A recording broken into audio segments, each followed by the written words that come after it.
I put on my favorite song, and I play it all night long. Yes, I So, do. just to kind of recap a little bit of what I've been talking about is I can't emphasize enough is for you to demo your song. Now, by the way, this is assuming that you want somebody else to record it. So this is a little bit different than being an artist. It's just more about using your skills as a songwriter, is to demo the song in the genre you're going to pitch it in.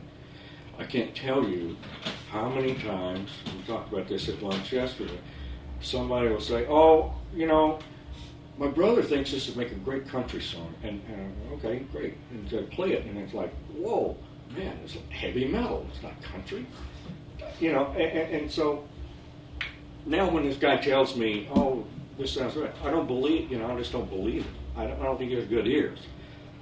So demo the song in the genre you're going to pitch it in. If you're going to pitch a country song, true, honest to God, you got to study Nashville radio, top 40 Nashville radio, you know, and study. Now, by the way, and the thing about all those genres, including country, rock, pop, there are subgenres too, and you got to know how to pitch for that.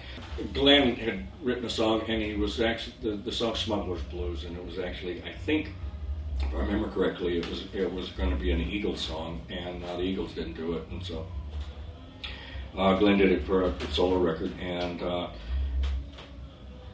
so we cut it on a Monday, and we cut it all day. We cut it all day Tuesday, and then we recorded the song a million times. It seemed like, which is great for me because I'm getting paid by union stuff, and so it's okay. And then Glenn goes to Muscle Shoals.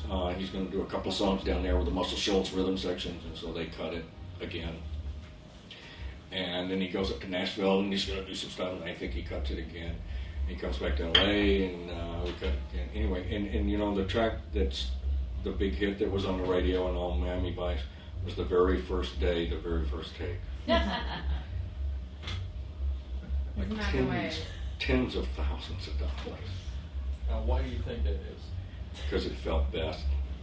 It was the one that had the energy, right? Yeah, it coalesced. You know, we hadn't beat it to death. Yeah.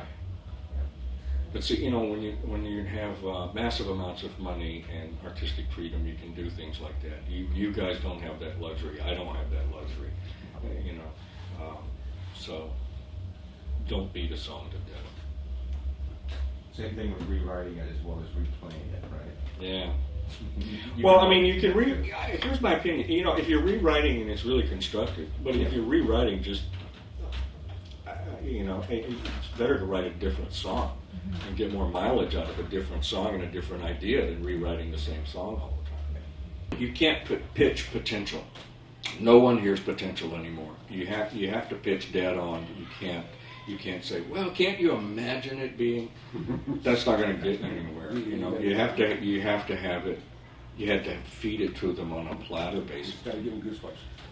Yeah, you know, and it's got to be in the correct genre. And also, too, about pitching, I want to emphasize is to know who you're pitching to. I mean, don't ever play a work demo for anyone in the business.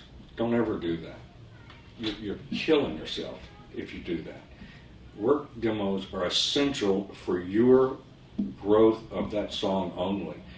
They're not to be promoted ever, because it'll ruin your reputation, it'll ruin your chance to make a successful pitch later on with that person.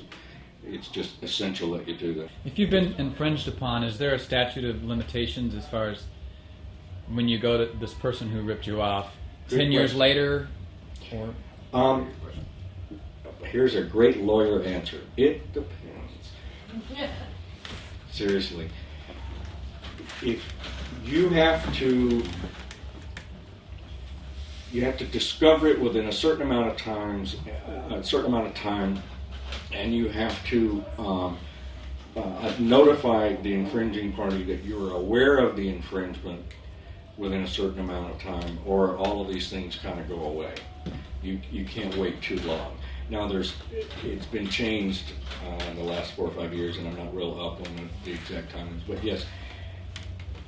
But it's not necessarily a statute of limitations as much as it is a procedural thing. If you do this, then you can do this. If you don't do this, then you have to wait, and so it becomes one of those types of things. But a copyright lasts for the lifetime of the author plus 75 years. Okay? I can will the proceeds, my copyrights, the money that they generate. I can leave them to grandkids or whatever. So it's really valuable property, folks.